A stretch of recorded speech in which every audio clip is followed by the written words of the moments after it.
सांगाल आज आरक्षण सोडत निघालेला महापौर हा सर्वसाधारण फुलावर्गातून आहे, कुणाची चुरस असेल काय नेमकं वाटतं?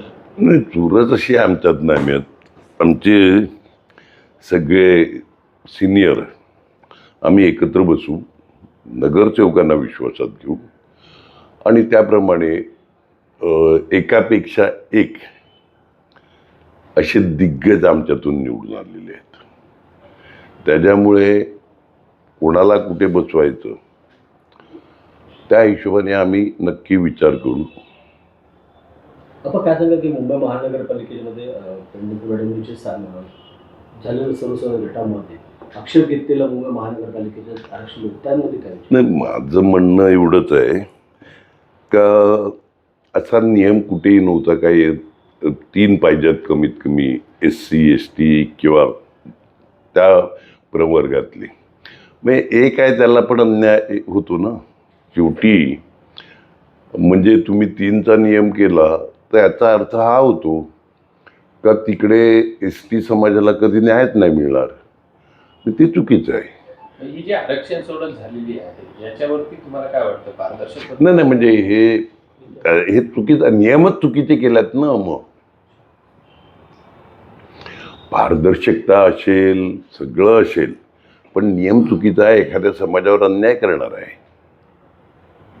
आम्ही तर अपेक्षित होतो ST पडेल म्हणून आम्ही ST महिला म्हणून आम्ही जनरल जागेवर एका चांगल्या काम करणाऱ्या रंजना थालेकर आदिवासी स्त्रीला दिलेला आम्ही.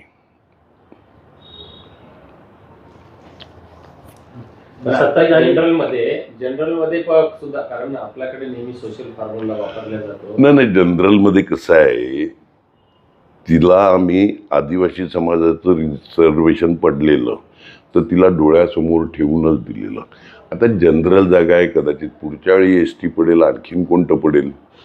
तर आता आमच्याकडे जनरल पण दिग्गज आहेत ना.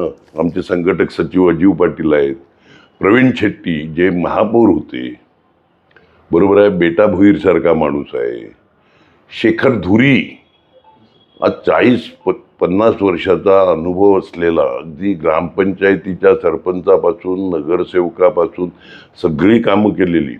आता तो आहे, लॉरेल डायस आहे. अनुभवी माणसाचा आमच्या इकडे अफीफ शेख सारखा, ज्याला यंगेस्ट स्टँडिंगचा चेअरमन केलेला आम्ही. हे सगळेच आहेत ना.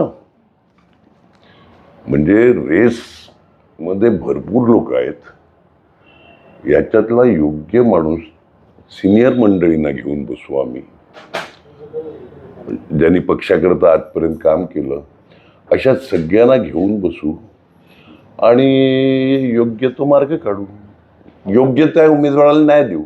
आपण निश्चितच या निवडणुकीमध्ये जवळपास 29 महापालिकेमध्ये जे एक वातावरण निर्माण झालं होतं त्यामध्ये वसई विरारचा गड राखण्यामध्ये आपण अतिशय यशस्वी राहिलेलो आहात. कार्यकर्ता जिंदाबाद.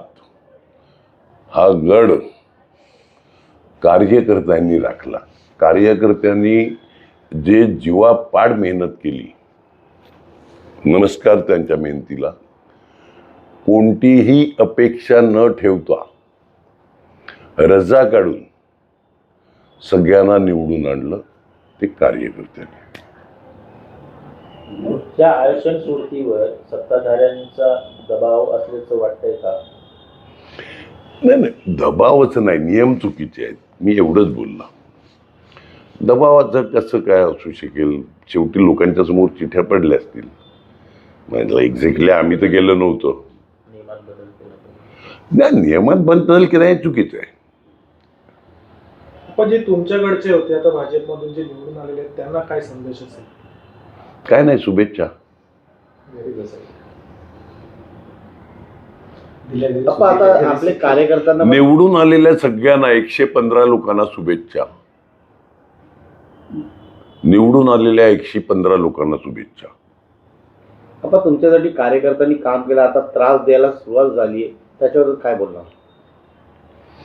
कार्यकर्त्यांबरोबर मी भक्कम उभा राहील.